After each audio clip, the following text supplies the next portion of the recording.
Pronto, iniciando aqui a gravação de nossa aula síncrona do dia 6/4, né? Meu povo, eu queria ver com vocês, vamos começar aqui a leitura do trabalho que a gente fez e aí a partir daí a gente vai, né, aplicando as notas. Deixa eu tirar essas tabelas daqui e botar para cá. Deixa eu fazer isso. Botar isso daqui para cá, para que não fique isso daqui atrapalhando a gravação da aula. Então, viva, né? Então, pessoal, para a próxima semana, a gente tem, são dois recursos cujo conteúdo de estudo é menor, por isso eles estão juntos, que é o agravo interno, que é o recurso que cabe contra as decisões monocráticas proferidas pelos relatores no âmbito dos tribunais. Então é um recurso próprio no âmbito dos tribunais. E nós temos também o recurso ordinário, né? O recurso ordinário é o recurso que cabe em algumas hipóteses de mandado de segurança e habeas data, e excepcionalmente de uma decisão de juiz de primeiro grau, mas a regra geral do recurso ordinário é que é o recurso que cabe contra contra as decisões de inadmissão de mandado de segurança e de mandado de segurança de habeas data como recursos de competência originária do tribunal. Ele, entre aspas, faz às vezes de uma apelação para alguns processos de competência originária. E eu já postei o material, né? O material já está lá postado, a aula assíncrona, alguns textos, outras lives, e o material já está postado, mas eu não postei ainda a atividade. A gente até agora conseguiu fazer todas as atividades diferentes umas das outras. Mas eu queria saber de vocês, queria deixar para que vocês optassem. Se vocês não optarem, até quinta-feira eu mesmo vou lá e lanço, mas eu queria saber se vocês têm alguma sugestão de alguma atividade para a gente fixar esse conteúdo aí, né? Tem alguma coisa que vocês prefiram? Professor, porque o senhor falou que quer variar, né? Mas eu particularmente gostei muito daqueles dois livros, que é o de questão fechada, e fazer resumo do livro mesmo, porque ajuda a estudar todo o conteúdo e não uma parte específica, sabe? Perfeito. Professor, no caso, eu concordo com Marília, viu?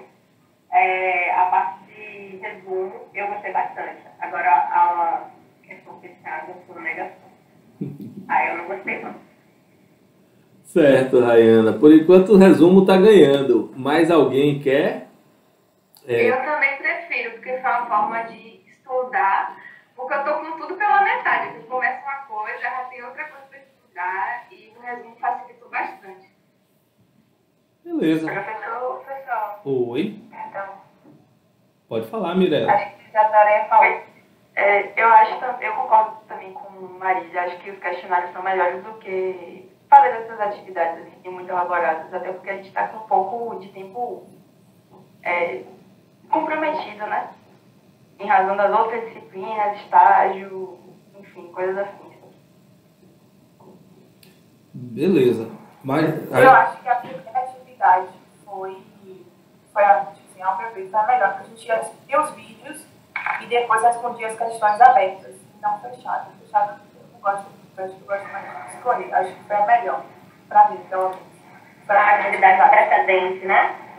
Isso, a primeira que a gente estudava, também gostei. sentava as questões. Eu também gostei da questão que levantou. Achei o melhor. então, beleza. Então vamos fazer o seguinte.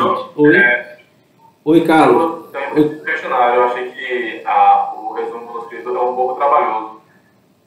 Não acho que a gente podia fazer os questionários, porque dá para estudar o assunto todo e ainda treinar a técnica de responder questão, porque um resumo manuscrito. Beleza, para vocês verem como é difícil ser professor, já que cada um quer uma coisa diferente, né? Então, pra gente... Cauã, se puder, liga a câmera, viu? Quem puder, vai ligando a câmera aí. Pra vocês verem como é difícil, viu? Pra gente ser professor, porque cada um quer uma coisa diferente. Mas a gente vai... Então, o que é que eu vou fazer? Eu vou agradar todo mundo. Ou seja, nas próximas atividades, eu tenho uma atividade que eu quero, mas que vai ser a última atividade de recursos para a gente fazer uma espécie de um fechamento, né? Que vai ser o fechamento geral dos recursos. Eu já vou até antecipar para vocês, se vocês quiserem já começar a pesquisar, que vai ser uma pesquisa da jurisprudência do STJ e do STF que foi incorporada ao CPC, seja tendo sido incorporada literalmente para que virasse artigo de lei, ou tendo sido expressamente rejeitada pelo CPC, de forma que o artigo de lei do CPC, ela diz o oposto daquilo que estava na jurisprudência do STJ e do STF. Tá? Isso aconteceu muito na parte de recursos, mas isso eu vou fazer um fechamento. Vou aceitar da parte de ordem dos processos, da parte de recurso, de teoria dos recursos e de recursos em espécie, mas esse vai ser o último. Então, nos nossos próximos recursos, a gente vai fazer o resumo, né? Vamos fazer o resumo do livro de Fred, porque foi a que teve mais gente, Cauã, mais gente que preferiu nesse momento. E depois a gente faz outra de questões objetivas e depois outra de questões subjetivas. E aí a gente pode digitar do nem a pau, Maria Antônia. Eu já ouvi, eu sou coroa, mas já ouvi falar de Ctrl+C, Ctrl+V. Professor, então pode ser pelo menos um tópico do... Não, é pequeno. Eu vou dizer aqui exatamente agora para vocês quanto é. Eu estou com o livro aberto aqui. Recurso, agravo interno, você tem 20 folhas. São da 349 a 356. Nem 20 folhas, são o quê? 350, 300... 10 folhas. Agravo interno e recurso ordinário constitucional 357 até 369. Os dois juntos não dão 30 folhas. Então essa semana recebam como se esse resumo fosse um presente para vocês. Moleza, piece of cake. Então tá aqui, viu? Oi? Só para constar, eu tinha até levantado a mão naquela hora, porque eu acho que duas colegas falaram, né, em relação ao resumo, e aí eu, falo com a turma, né, que é o momento também de dar feedback pro professor, porque às vezes a gente fala entre nós, assim, poxa, eu não gosto de fazer resumo manuscrito, e foi algo que surgiu bastante, assim, né, durante aquele primeiro resumo. Então, esse é o momento, gente, de dar esse feedback pro professor. E aí eu já falo pessoalmente também para colocar aí nesse quantitativo, de que eu também não gostou do resumo? Eu não gosto, enfim, para mim esse modo de ter que escrever, eu acho que acabou sendo mais cansativo do que produtivo, sabe? Eu acho, é uma tecnologia em desgaste, isso a gente sabe, né? As pessoas não vão mais escrever. Não, é uma tecnologia, com certeza. Assim, eu tô falando sério, com muito sofrimento. Assim, eu gosto muito de livro escrito, Eu acho que a escrita, ela foi a tecnologia, talvez, das mais importantes na fixação do conhecimento humano. Né? Antes da escrita, a gente estava na pedra lascada, né? Ou seja, é a escrita que traz a modernidade. Mas a linguagem oral é uma linguagem que, do ponto de vista humano, ele é mais fácil, porque a gente trabalha com a linguagem oral há 1 milhão de anos, e com a linguagem escrita a gente trabalha somente há 3, 4 mil anos. Né? E a gente está acabando, infelizmente, com ela. As mensagens de WhatsApp gravadas são a prova disso, né? a partir do momento que a gente conseguiu tecnologia suficiente para conseguir gravar e guardar o conhecimento humano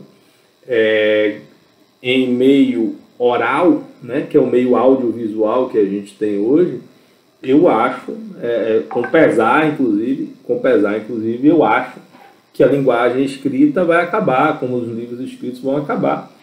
Eu não sei se isso vai ser bom ou melhor para a geração de vocês. Assim, eu que tenho filhos pequenos, penso muito sobre isso e sofro muito com isso. Até indico para vocês, se vocês quiserem, um livro chamado Homo Deus, de Yuval Harari, que é um historiador israelense, muito bom, faz essas reflexões de até onde o Homo sapiens foi e para onde o Homo sapiens vai. Né? Mas vocês ainda estão, pessoal, em uma geração de transição,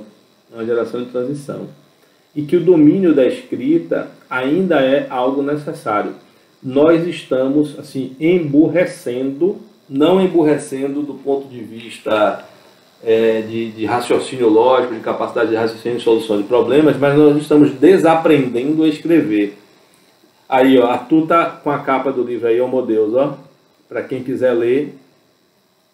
Ele tá indicando aí, acho que vale muito a pena. Tem algumas pessoas que não gostam, acham que ele que no final ele é muito especulativo, mas eu terminei de ler há pouco tempo o livro, gostei muito, super indico, acho que é uma preocupação de vocês. Mas eu ainda acho, Rafaela, assim, as coisas, tenha certeza que eu não tenho, eu não sou sádico, eu não faço vocês sofrerem pelo prazer de ver vocês sofrerem. Eu faço vocês sofrerem por um processo de aprendizagem que acredito eu seja o correto. Né? Eu sou pago para tomar esta decisão, nem sempre acerto, óbvio que nem sempre eu acerto, mas aqui é meu papel, de certa forma, tomar essa decisão. Então, assim, para fazer resumo, eu só deixo o resumo se for resumo manuscrito. Se não for manuscrito, eu não vou passar resumo, né, em hipótese alguma. Porque o resumo manuscrito eu tenho duas coisas. Um, eles treinam nesta tecnologia antiga, né, que é tipo assim, é igual a falar latim. Não serve para muito, mas quem fala tem um outro aspecto, tem uma outra capacidade de reflexão, especialmente na área jurídica, na área de medicina. Ela não é necessária, mas ela, digamos assim, ela é um luxo. A escrita em breve será também um luxo. Mas ela ainda é necessária. Vocês são uma geração de transição, né? Nós somos uma geração de transição, a minha menos, a de vocês mais. E vocês vão precisar saber escrever. E acho eu que quem souber escrever bem, né, sem usar VC, TC, BGs, né, souber escrever a palavra toda mesmo, tem uma vantagem competitiva, terá uma vantagem competitiva, né, no muito difícil mercado de trabalho que vocês vão enfrentar, tá bom? Então, assim, para desagradar todo mundo, como você nunca consegue agradar ninguém, você pelo menos você tentarei ser isonômico em desagradar todo mundo. Vamos deixar essa mesmo anotada, Rafaela, a insatisfação sua, de Cauã e de outros alunos, mas vamos deixar esse daí, resumo, certo? Eu estou lançando, são poucas páginas. E aí, nas próximas, aí a gente vai fazer, como é que eu digo, a avaliação escrita e a avaliação, né, de questões objetivas. E aí, mais adiante, a gente trata de fazer um fechamento e partimos para a fase final. Beleza? Agravo interno e recurso ordinário. Agravo interno e recurso ordinário. Agora, deixa eu falar para vocês assim, como eu tenho dito a vocês, essa dinâmica realmente só funciona, né, se vocês, antes de fazerem atividade, estudarem um pouco. Né? Eu acho que o mínimo é assistir a aula assíncrona. É o mínimo. É assistir a aula assíncrona. Mas eu acho que é importante para vocês também lerem pelo menos o manual de Freire. Eu não digo nem para chegar nas leituras complementares, e aí vocês podem eventualmente ir para as leituras complementares, porque senão, pessoal, assim, é outra coisa que eu sofro muito.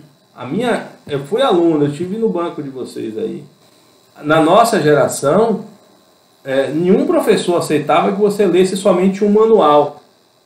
Você tinha que ler pelo menos 2 manuais.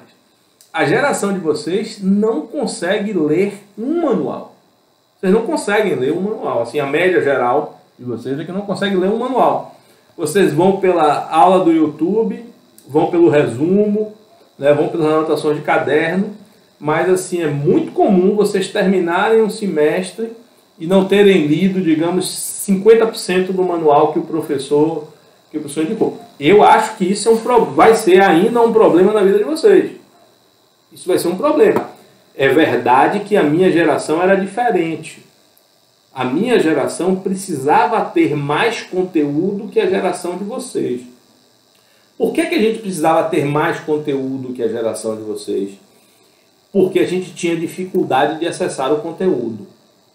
Só para vocês terem uma noção, quando a gente ia citar jurisprudência, você não tinha internet. Então você recebia... Você não, né? Eu não, que era quebrado, um pobretão. Mas os escritórios que eu estagiava fazia a assinatura da revista dos tribunais, que ela trazia coletâneas impressas de acórdão. E no final do ano você tinha um livro índice, aonde você ia no livro e dizia, olha, eu quero uma jurisprudência sobre dano material. Aí você pegava aquele livro índice, tinha lá, dano material. Aí você sabia qual eram os volumes mensais das revistas que tinham. E aí você tinha que ir para lá. Então você precisava ter o conhecimento guardado, porque você não dava uma bulgada, sabe? Você não tinha como chegar no meio da audiência e dar uma bulgada. Você não tinha como chegar no meio da aula, na hora de responder, dar uma bulgada lá e ver lá e colocar. Você tinha que ter o conhecimento. Então era um requisito da minha geração, ter que ter conhecimento. Assim, a geração de vocês precisa menos de conhecimento. Isso é verdade. Porque o Google reúne todo o conhecimento, boa parte do conhecimento da humanidade está à disposição de vocês de forma gratuita. De forma gratuita e imediata. Vocês vão precisar no futuro, talvez de outras competências. A capacidade de conseguir acessar esse conhecimento e operacionalizar esse conhecimento. Não é só acessar, é acessar e operacionalizar. Então é por isso que eu tenho tentado trabalhar com vocês diferentes técnicas de avaliação para tirar de vocês diferentes habilidades.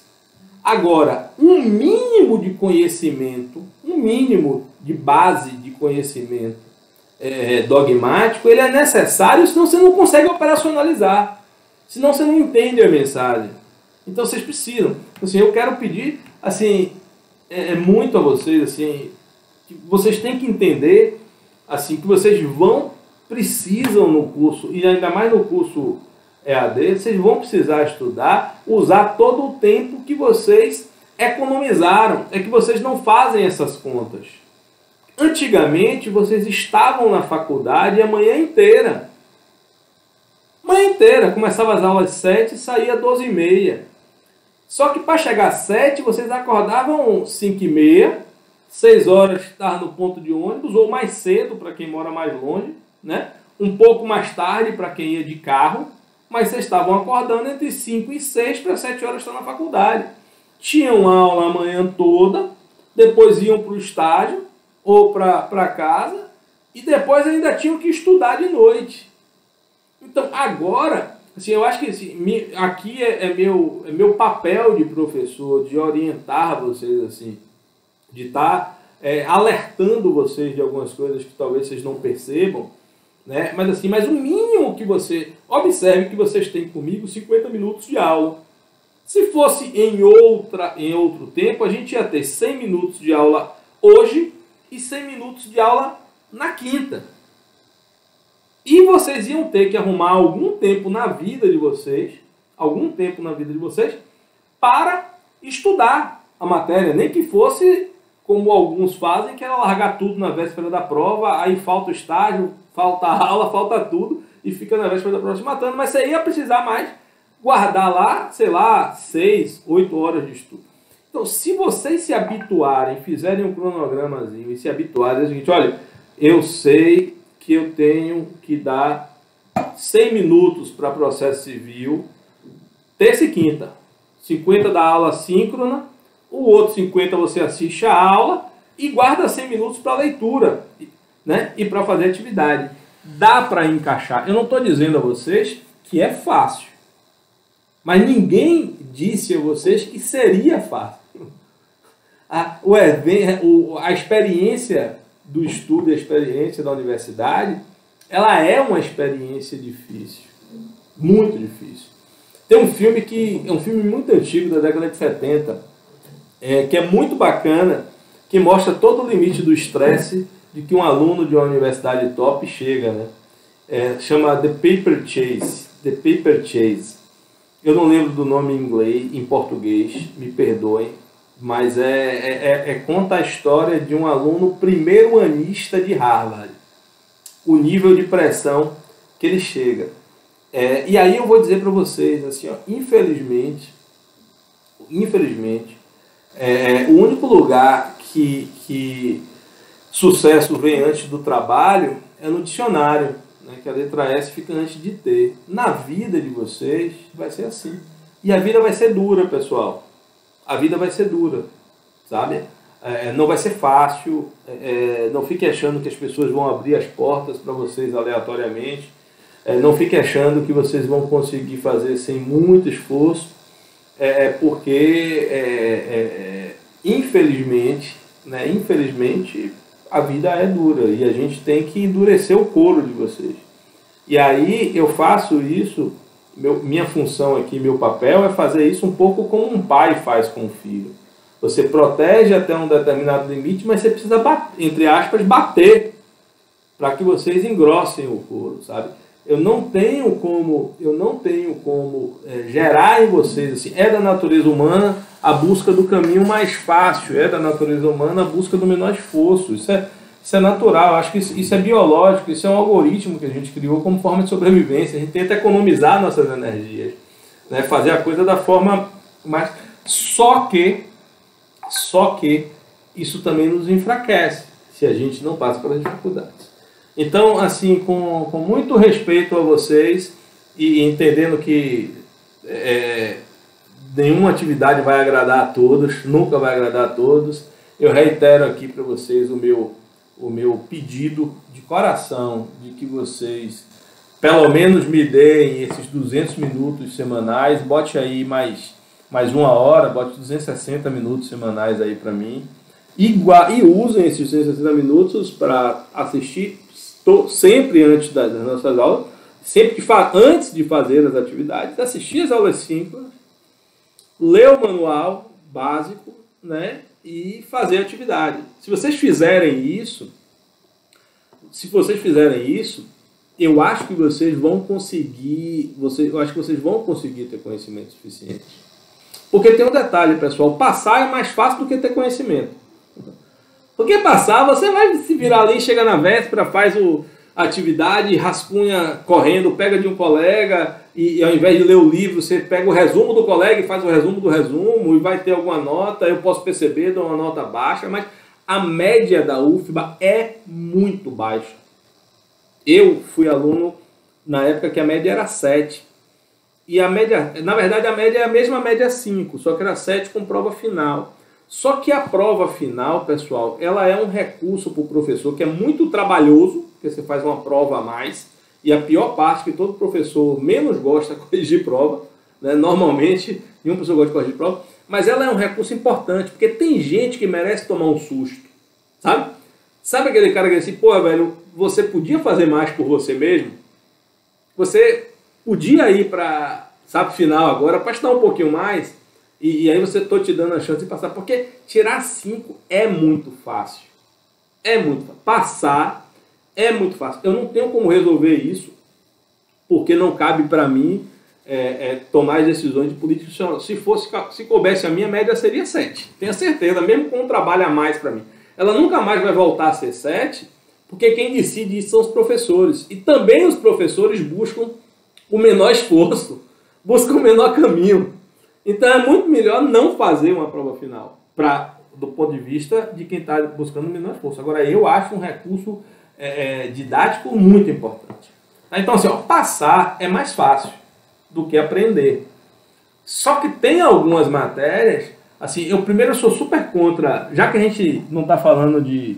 Já que a gente está falando de didática, não estamos falando propriamente de embargo de declaração, assim, então eu vou trocar com você algumas ideias. Porque quando a aula é presencial, a gente tem mais chance de fazer isso. Viu? E eu não estou aqui com vocês enrolando, enchendo linguiça, não. Eu estou falando assuntos que eu acho que são importantes para a nossa reflexão. Não é de meu perfil perder tempo contando muita piada e enchendo linguiça, não. Eu deixo para fazer isso no final de semana com meus amigos bebendo um vinho. Com vocês aqui eu sou pago, né, para que a gente reflita sobre pontos importantes, e eu acho que isso é um ponto importante na formação de vocês. Né? Por exemplo, acho que o nosso curso é muito ruim, porque o curso está mal preparando vocês para um modelo de profissional do direito que não existe mais. Não existe mais. Vocês estão sendo, assim, eu acho que essa pandemia foi muito bacana, entre aspas, não quero com isso, pelo amor de Deus, me entendam que eu não estou falando bem da pandemia e nem estou sendo insensível com as mais de 200 mil pessoas que morreram, né, com as quais eu sofro profundamente, assim, e todos nós estamos sofrendo muito psicológica, mas tudo na vida você pode tirar um lado positivo. Né? Eu acho que quem passar por essa pandemia sem fazer uma reflexão de seu papel na sociedade, de como essas coisas devem funcionar, de como isso impactou sua vida, você está perdendo uma oportunidade de evoluir como ser humano. Então é nesse sentido que eu digo que a pandemia foi boa, até para ensinar vocês, assim, vocês estão tendo uma oportunidade de remodelar a forma de ensino, de estudo, porque vocês estavam sendo preparados e ainda continuam sendo preparados para um curso de Direito do século XIX, que era o curso de Direito que eu fiz. Eu fiz no século XX o curso de Direito do século XIX. E vocês estão fazendo no século XXI o curso de Direito do século XIX, que era um curso de Direito, só que com uma deficiência enorme, que é a falta de estudo formal e falta de acesso de conhecimento. Porque na minha época, como é que eu era ensinado? Da mesma forma que vocês são ensinados. Um professor que tinha lido 2, 3, 4, 5, 6 ou 10 livros, a depender do esforço pessoal dele, sintetizava esse conhecimento e ia para a sala de aula ali passar este conhecimento. Né? Esse conhecimento que ele tinha agregado ao longo da vida, né? E obrigava vocês a fixar esse conhecimento, estudar de alguma forma, e aí vocês iam para a prova para colocar esse conhecimento. Ponto. Para colocar esse conhecimento. Então, eu fui formado assim e eu lia 2 manuais. E além de pegar claro que eu pegava o caderno na véspera da prova. Né? Pegava o caderno da melhor aluna, do melhor aluno, que copiava tudo, também pegava. Mas era meio que assim, um aluno médio. Eu era um aluno médio, não era um aluno excepcional, eu nunca fui um aluno medíocre, sempre fui um aluno de médio para bom, sempre estava no primeiro dia de matrícula, né, da minha turma, mas não fui laureado, nada disso. Mas assim, um aluno médio como eu, médio para cima, não médio de medíocre, de médio para baixo, você lia pelo menos 2 manuais. E os caras que brocavam, lia tudo, lia Ponte Miranda na graduação. Assim, isso... E observe que nós fomos preparados assim. Vocês estão sendo preparados com esse mesmo ferramental, não conseguindo ler Freire. Não conseguindo ler Fred Marinoni. Então observe que loucura vocês estão sendo jogados. Né, Quando, se você chegar aqui e der uma bugada e fizer o PDF de Fred, vai estar lá. Baixar, está lá. Se você entrar no canal de Fred do YouTube, vai estar metade do assunto, né? Numa live que ele fez. Né? Só que vocês, ou seja, vocês estão neste modelo, que era um modelo de mera passagem de conhecimento, só que sem estudar na profundidade do conhecimento, que o estudo nunca é perdido. Cara, é uma bomba relógio que vocês estão sofrendo. Vocês precisam ter uma reflexão pessoal, individual, cada um de vocês, do que vocês vão fazer para a vida de vocês. Porque na minha geração, quando eu saía da faculdade, a gente já saía dizendo que não aprendeu nada. E a gente tinha mais conhecimento. Porque quando chega na metade para o final do curso, você só estuda o que você gosta mesmo. Você vai pegar as optativas na área que você gosta. Aí vocês sabem que vocês podem escolher o professor que cobra e que não cobra. Era assim desde a minha época, né? Era assim desde a minha época, não vai mudar isso. E aí você escolhe quando você gosta da matéria. Pô, eu vou pegar esse cara que é chato, me bota para ler, mas eu gosto de ler essa matéria. Aí quando pega processo penal, diz, o crime não compensa. Então eu vou pegar aí qualquer professor de processo penal que não cobra. Isso faz parte, digamos assim, da regra do jogo, que é até uma deficiência do curso. Mas eu acho que vocês precisam estar refletindo do que vocês vão fazer, porque vocês vão para um mercado de trabalho com 1.200.000 advogados. Advogado hoje ganha menos que baiana de acarajé. Sem nenhum demérito aos advogados e sem nenhum demérito à baiana de acarajé. Eu só estou dando para vocês uma realidade de mercado de uma profissão que, teoricamente, se você virar para sua mãe, minha mãe, você prefere que eu seja, que eu vá vender acarajé como Gregório, ou prefere que eu vá ser advogado?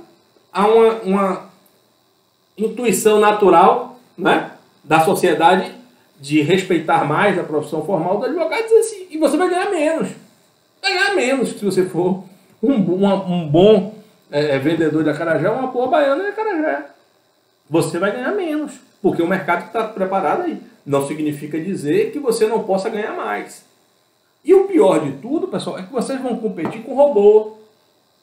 Vocês vão competir, né, com todo mundo tendo o mesmo acesso ao conhecimento. Então vocês vão ter que ter outros ferramentais que vão lhes permitir, que lhes permitam sobressair nesse mercado. Eu não sei muito, lhe digo sinceramente, tenho lido bastante, estudado bastante, né, sobre novas metodologias de ensino, novas formas da gente atuar no direito. E lhe digo que nenhum de nós sabe muito bem o que fazer. Eu acho que esse é um sofrimento que todo professor responsável está passando, está tendo. Tá? Porque para mim é muito mais cômodo virar aqui e dar uma aula de embargos de declaração que nos últimos 15 anos que eu sou professor eu já devo ter dado 50 vezes. Eu pego o CPC aqui e enrolo.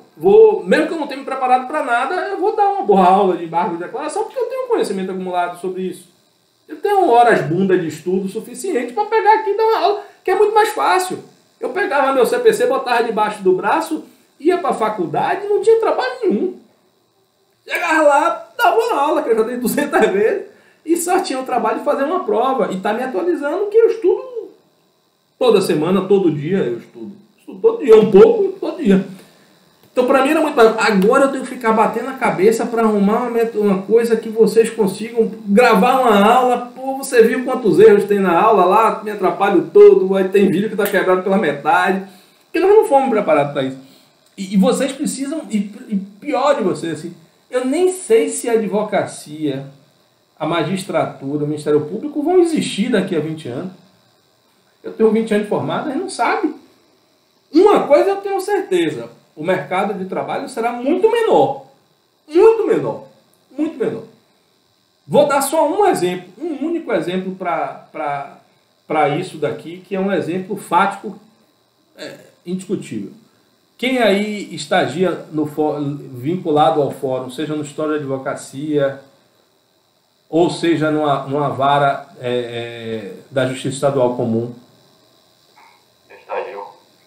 Pronto, Arthur e Elisa. Conte aí para o pessoal, o Arthur e Elisa, o que é o cartório integrado. Robô, eu sou robô lá. Só faço o que me pedem lá e não faço muita coisa não, de pensar. Eu fico me perguntando o que eu estou fazendo lá. Se o robô não poderia fazer a mesma coisa que eu faço. Um exemplo aí. Agora, Elisa, explica o pessoal o que é cartório integrado. Eu acho que o cartório integrado só tem uma forma, né? A história de Suarana. Aí é normal, o cartório, tudo na mesma. Então, eu vou explicar. Arthur, você também é em Sussuarana, na área criminal, é? Não é criminal não.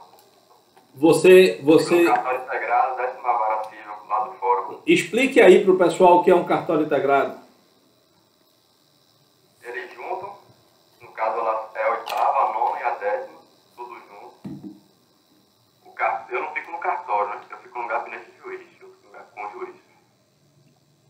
Mas normalmente o que ele me pede é despacho para eu fazer, já tem um modelo pronto. E basicamente isso, não tem muita coisa para explicar. Porque como eu tô lá já tem um mês só. Então, o que é o cartório integrado? Antigamente, a primeira vara civil tinha o cartório da primeira vara civil. A segunda vara civil tinha o cartório da segunda vara civil. E assim por diante. Cada vara tinha o seu cartório. O que é que significava isso? Que eu primeiro precisava de espaço para ter um arquivo e ter processo. E eu precisava de um funcionário, e isso era uma pessoa no mercado de trabalho, seja estagiário, seja menor aprendiz, que tinha que pegar o processo e levar no gabinete do juiz. Eu precisava ter um outro funcionário que ficava no cartório, na porta do cartório, recebendo os advogados, protocolarem uma petição. E ele tinha que bater um carimbo nessa petição para dar o recibo. E ele tinha que colocar esta petição num processo. E esse processo tinha que ir para um escrivão que batia um outro carimbo dizendo que estava concluídos os autos para o juiz e alguém tinha que levar isso para o juiz. Tinha que levar isso para o juiz. Então, em cada cartório, então na primeira vara civil, eu tinha 5 postos de trabalho. 5 postos de trabalho. Né? Fora o juiz e os assessores. Fora o juiz e o assessor. Não são 5, porque são 2 turnos, eram 10. Mas o número pouco importa. O que significa que hoje não tem mais protocolar petição, porque ela é protocolada na via eletrônica. Eu não preciso mais ter um espaço físico para guardar os processos, porque os processos são guardados no servidor na nuvem. Eu não preciso mais de um funcionário para receber a petição e bater o carimbo de protocolo. Eu não preciso mais de um funcionário para levar o processo para ninguém despachar, porque isso fica concluído automaticamente.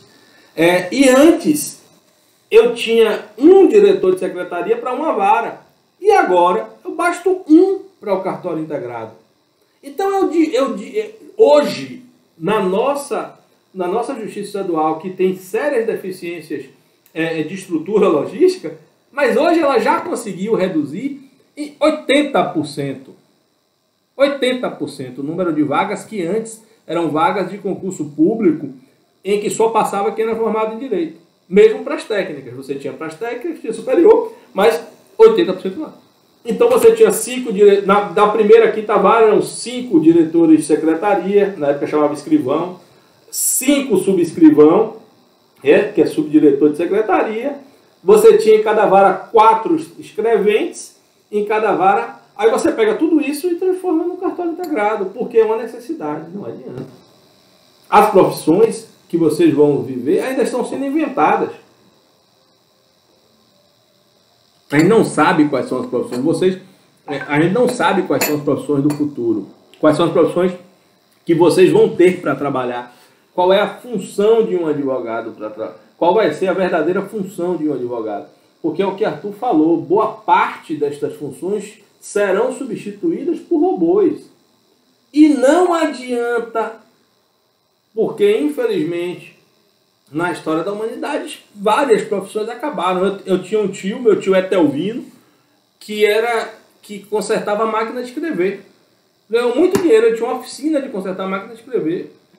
Ele já é falecido, mas se fosse hoje não ia ter emprego. Como diversas outras profissões acabaram. Técnicas e não técnicas ao longo do tempo. Então vocês precisam estar atentos a isso, estar ligados para que estejam com a cabeça bem aberta, né? E vão começando a formar a vida de vocês daqui para frente.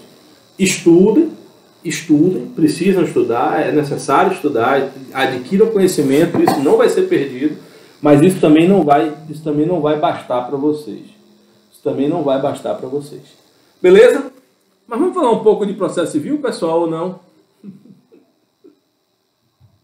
Então, vamos lá. Minha galera, eu quero saber se Davi Takeshi está aí.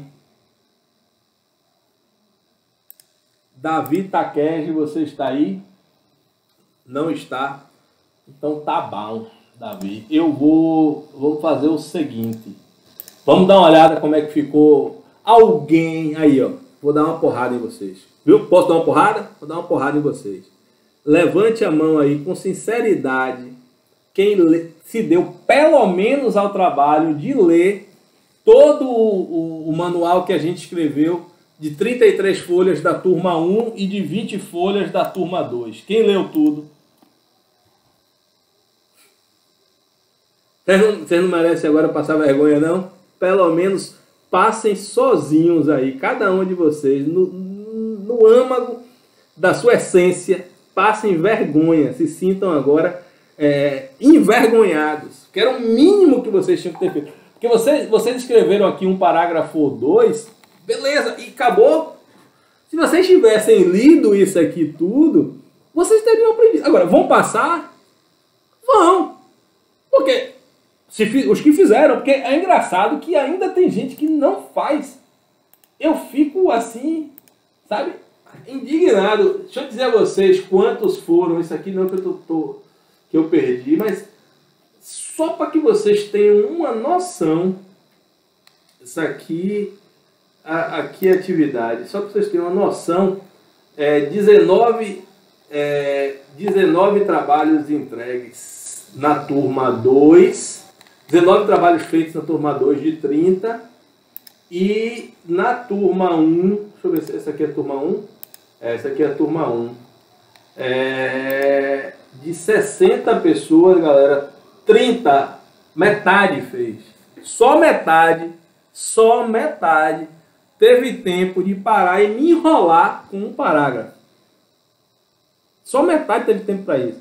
E 0% de vocês leu todo o trabalho. 0% de vocês leu todo o trabalho. Então, hoje vocês passam essa vergonha aí sozinhos entre si, refletem. E vida que segue. Ó, tô tranquilo, eu já fui pobre, não sou mais, já consigo pagar minhas contas, já tenho um carro, viu? Consigo pagar da escola de minhas filhas. Eu tô e continuo estudando. Vocês façam o que vocês quiserem. Vocês são maiores adultos, capazes, vacinados. Não me contem, entre aspas, seus problemas, a não ser que vocês queiram ouvir minha opinião. Se quiserem ouvir minha opinião, eu estou aqui para lhe ajudar e sempre que precisarem podem contar comigo e podem contar seus problemas que eu estou aqui para lhe ajudar. Diga, Rafa. Rafaela levantou a mão, Arthur. Oi. Só mais para esclarecimento mesmo. Do pessoal no grupo, eu vi várias mensagens em relação a entender como se eu iria corrigir, né? Aí teve gente que, eu acho que eu também coloquei o meu nome como Davi, enfim. Aí acho que seria interessante você explicar como é que vai funcionar a correção, porque eu acho que teve gente, por exemplo, que o colega colou, recortou e colou o parágrafo, caído, a participação dela no documento, enfim. Acho que seria interessante esclarecer os critérios de correção. Então vamos lá. Eu estou quase que tendente. Assim, ó, vocês estão vendo aí? Quando vocês editam, para mim aparece quem editou. Tá vendo? Então aqui essa primeira parte foi Davi. A segunda parte, aí, Juliana. E está aqui separada a parte dela até aqui. A partir daqui foi Amanda. Daí por aí vai. Esse caso não é um comentário, não, professor? Eu não. Acho que é um comentário, né? Acho que não. Aqui não tem. Você clica nesses 3 botões. É o programa comentário. Não. Não, porque não tem comentário, não. 3 botões. Pode responder Comentário que a aí. pessoa coloca aí no lado. Tem uma função. Foi um método que as pessoas acharam para se precaverem. Perfeito. No meu caso, É porque teve um parágrafo que eu vi, quando eu olhar, já não estava, já estava com o colega, eu falei, e agora, como é que vai ficar? Mas daí, ó, eu tenho todos aqui. Alguém não usou essa técnica para que a gente possa buscar a parte dela, dessa pessoa?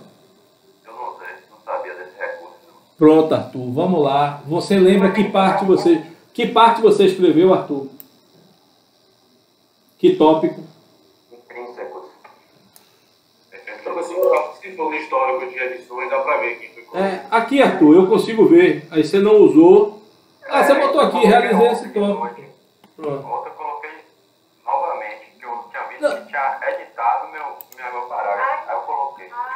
Teve alguém Novas que... atualizações. Aí em cima do lado de ajuda teve novas atualizações. Aonde? Aqui? Do lado de ajuda tem novas alterações. Lado esquerdo, lado direito, que eu não estou achando ajuda, eu não estou vendo. Lado direito de ajuda. Mas não, eu não estou vendo aqui, ajuda. Ver novas alterações. Ele escreveu o tópico intrínseco. Só que o que foi que eu achei. Espera aí que ele está botando. Aí, aqui. Aqui me aparece aí, ó. Mas aqui, aí, ó. Aqui aparece, ó. Eu boto o nome em cima. Juliana, Amanda, Alessia, Larissa. Então, estamos resolvidos. Maria Ferreira, Letícia e por aí vai. Então, Rafaela, vamos lá. Eu queria corrigir ele mais criticamente, né? Eu queria corrigir ele mais criticamente no sentido de tirar ponto, dar ponto para quem escreveu melhor e dar menos ponto para quem escreveu pior, tá? Mas eu nem sei se eu faço isso, porque só metade da sala fez, sabe? Então, eu estou quase que usando um recurso que eu acho que é ruim para você. Vocês gostam, mas eu acho que termina sendo ruim para vocês, que é simplesmente dar a nota total a quem fez, para ver se eu estimulo os outros a também fazerem. Porque é uma decepção tão grande para o professor quando ele reprova um aluno, tá? E acima de tudo não é reprovar, é quando o aluno não aprende. A gente se sente, pelo menos os que são responsáveis, eu me reputo um professor responsável, a gente se sente frustrado. Frustrado, é como se a incompetência é minha de não ter conseguido trazer para vocês, levar para vocês, incentivar vocês a estudarem. Tá? Eu estou me esforçando, estou batendo cabeça, mas eu tenho que bater mais a cabeça. Eu preciso ter de vocês essa adesão, eu preciso gerar para vocês que isso seja gostoso de alguma forma, para que vocês possam fazer. Tá? Então, assim, eu vou decidir se eu vou atribuir o ponto integral ou vai ser uma avaliação crítica mesmo, né, do parágrafo de cada um. Mas vamos falar um pouquinho de embargos de declaração. A gente tem vocês comigo aqui mais 10 minutos, e se puderem ficar mais eu até agradeço. Daqui a pouco está entrando já o pessoal da turma 2, e aí eu acho que eu vou até pegar o trabalho deles. Vamos pegar o trabalho deles, porque muito provavelmente são eles que vão ficar, a maior parte do tempo aqui. Vocês ficaram com a parte filosófica e eles vão ficar com a parte dogmática. Só para dar um feedback, assim, ó, essa não é uma forma de começar uma introdução, tá bom? Assim, em geral, as introduções tem muito pouca citação. Eu sei que eu dei a orientação para vocês de incluírem a citação, mas não dá para começar um trabalho, não dá para começar um trabalho monográfico de qualquer natureza que seja, começando conforme o entendimento do STJ, os embargos de declaração, sabe? Não dá. Não é, ou seja, a introdução é uma introdução. É você falar, em linhas gerais, do que constitui o recurso. Mas vamos lá, minha galera. Thaís está aí? Thaís Silva Oliveira está aí? Não. Então, vamos lá. Rafaela, você. Lê aí para... Você está conseguindo ler? Consigo, professor. Deixa eu aumentar isso aqui para ficar melhor para vocês. Mas aqui é o máximo. Não, aqui pronto. Deixa eu ver, para que vocês consigam ver bem. Pronto. Ficou melhor ainda. Ficou melhor? Aham. Então vamos lá. Posso? Por favor. Nos termos do artigo 93, inciso 9 da Constituição Federal, todo pronunciamento judicial há de ser devidamente fundamentado, sob pena de nulidade. Assim, para que a decisão esteja devidamente fundamentada, é preciso que não incorra em omissão, em contradição, em obscuridade ou em erro material. Entretanto, ocorrendo um destes vícios, é utilizado um instrumento processual destinado a superá-los, que se chama embargo de declaração. Pode embargo pular. de declaração... Pode pular. Vamos pular as citações de citação de referência, mas siga adiante. Os embargos de declaração são o único meio de impugnação de decisão judicial previsto no artigo 994 do Código de Processo Civil, 994 do Código de Processo Civil, que suscita na doutrina debate a respeito de sua natureza jurídica de instrumento recursal ou mero pedido de melhora formal da decisão. Essa vírgula não existe não, viu? Ela separou aqui sujeito de predicado e aí ficou difícil de entender.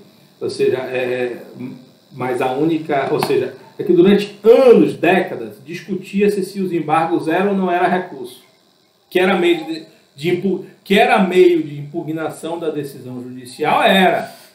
Mas se era um meio de decisão, de impugnação da decisão judicial de natureza recursal ou não, ou se não tinha natureza recursal. Professor, Oi? em relação a isso, isso tem a ver com a regra da unicidade que a gente viu na teoria geral? Não necessariamente. Não necessariamente com a unicidade. Porque a lógica da unicidade é que para cada, não é para cada decisão tem um recurso, é para cada vício de decisão tem um recurso. Tanto é assim que as decisões elas podem sofrer recurso especial e recurso extraordinário. O que a unicidade diz é que eu não posso, para corrigir um mesmo vício, usar dois recursos. Ou é um ou é outro. Tá certo? Então, no caso do recurso especial e recurso extraordinário, para o vício relacionado à ofensa à legislação infraconstitucional é o RESP. Para a ofensa à legislação constitucional é o RE, é o recurso extraordinário. Tá? Então, a questão dos embargos de declaração é porque, ele não levava matéria para órgão jurisdicional superior e hierárquico. Né? 2, ele era usado para corrigir coisas que o recurso não precisava ser usado, como erro material, por exemplo. O erro material pode ser corrigido de ofício, ele não transita em julgado. Né? E o objetivo central dele é promover a integração da decisão, não propriamente a reforma. Vocês devem ter estudado, ou deveriam ter estudado, para entender que os embargos de declaração, excepcionalmente, têm os chamados efeitos infringentes, que é o efeito de modificação da decisão. Então, como regra geral, todo recurso objetiva ou anular ou reformar uma decisão. Essa é a lógica, não é isso? Para isso que você recorre, ou para anular, invalidar, ou para reformar, alterar o conteúdo da decisão. Tá? Error injudicando, error improcedendo, error injudicando. Os embargos não. Os embargos somente de forma excepcional, é que eles modificam a decisão. O objetivo dos embargos é eminentemente integrativo. Então, por todo esse contexto, os embargos durante o tempo discutiu-se, mas já há uns 20 anos está consolidado na doutrina de que os embargos têm natureza recursal. Mas ele é um recurso bem diferente, né? Observe que, inclusive, ele é o único que tem prazo diferente. É o único cujo prazo é de 5 dias. Todos os demais recursos do CPC relacionados ao CPC, que relacionados à legislação extravagante, os recursos têm outros prazos. Podem ter outros prazos. Mas os recursos previstos no CPC, todos eles são para serem propostos no prazo de 15 dias, à exceção dos embargos, que tem prazo de 5 dias. Mas vamos lá adiante? Pode seguir, Rafa. Por favor. Ele indica que uma parte da doutrina entende que, apesar da sua colocação pela lei no rol dos recursos, os embargos na realidade de um instrumento processual colocado à disposição das partes para a correção de vícios formais da decisão, com o objetivo de aprimorar a qualidade formal dessa decisão. Por outro lado, uma outra parcela da doutrina, que para ele é a mais correta, segue o que está disposto na legislação, entendendo que a natureza jurídica dos embargos de declaração é de recurso, como está disposto no rol do artigo 994 do Código de Processo Civil. Até para ir ajudando a vocês, a gente começar a vocês irem se preparando para o TCC, né? Assim, ela descumpriu uma regra minha que eu pedi. essa forma de citação, ela chama autor-data. E eu expressamente pedi que usasse citação-referência, tá? Quem não está habituado às normas da BNT, a citação-referência é aquela que a gente usa com nota de rodapé. E na nota de rodapé você bota na nota de rodapé a referência bibliográfica. Ela é a mais usada para trabalhos acadêmicos de direito, tá? Porque nos trabalhos acadêmicos de direito você tem muita citação bibliográfica. E por conta disso, na citação referência, para você saber qual é o livro, você tem que ir para o fundo do livro. Você tem que ir lá para a bibliografia final. Pega aqui, ó, Fred Didier 2016. Aí vamos lá aí vocês, para saberem qual é o livro que foi citado, você teria que vir aqui, ó, Didier 2016. Provavelmente esse aqui. Por que provavelmente? Porque pode ser que tenha outro 2016. Ó. Tá vendo? 2016. Aí, 2016. Olha, 3 2016. Ok. Qual foi o que era o 2016 que ela utilizou? E lá na citação referência, não. Você puxa a nota de rodapé e bota qual é o curso, qual é o trabalho. Né? E aqui também está citando errado. Mas isso aqui não vou perder tempo com isso, não. Depois vocês pegam com o professor. A forma... Aqui você... faz uma citação diferente. Quando é o mesmo livro, mais de uma vez, você tem forma diferente de citação. Mas, se vocês quiserem, só dar uma googada, que rapidamente tem os resumos no YouTube, vocês acham, e o professor vai tratar com vocês. Então, vamos lá. Segundo, você faz toda a Thaís, viu, Rafaela? Certinho, eu vou ter que sair daqui a pouquinho, mas eu acho que eu consigo terminar. Pronto, o último parágrafo para você, então.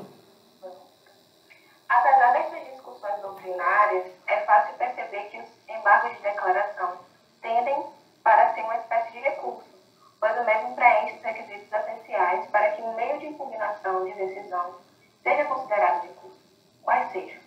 Permitir a revisão da decisão, exigir o preenchimento dos pressupostos de admissibilidade, obstar a preclusão da decisão e permitir a modificação da decisão. Só faltou o elemento mais importante dos recursos, que é permitir tudo isso dentro do mesmo processo em que foi proferida a decisão. Tá? Então o recurso sempre é um meio de impugnação dentro do processo, endoprocessual, aonde foi proferida a decisão. Porque é o que diferencia essencialmente, por exemplo, das ações autônomas de impugnação.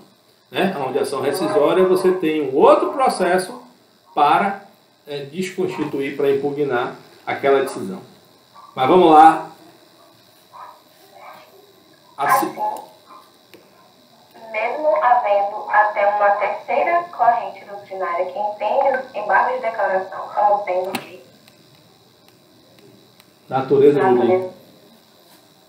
jurídica híbrida, onde quando o embargante requer modificação da decisão, os embargos de declaração serão natureza recursal.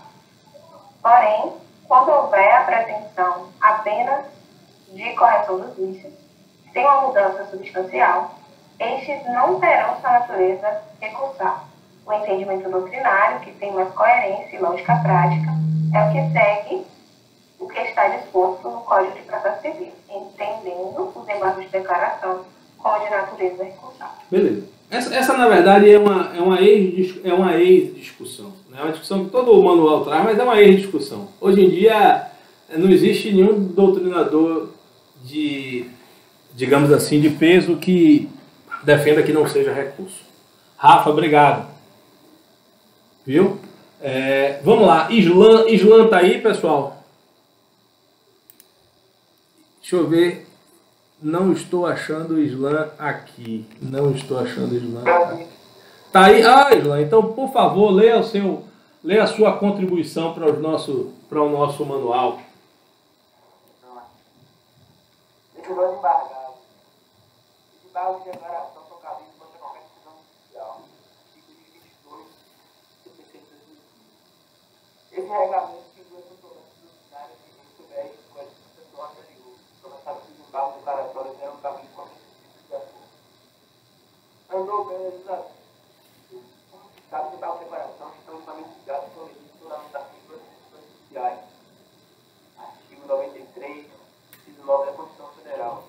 Na medida que uma decisão devidamente fundamentada é contemplada de possibilidade de contradição, omissão ou erro material. Detalhe, sem desembargo declaratório sem remédio processual destinado deve ser cabível contra todas as decisões judiciais, até mesmo as decisões gerais e políticas. Siga adiante.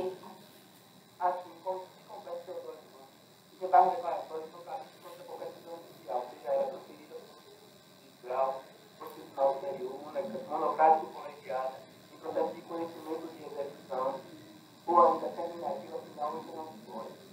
Em suma, não importa a natureza da decisão, se ela for pura, omissa, contraditória ou posterior material, pode vir a ser sancionada por meio de desembargo de declaração. Observe-se que o desembargo de declaração são cabíveis até que a decisão anterior do desembargo. Perfeito.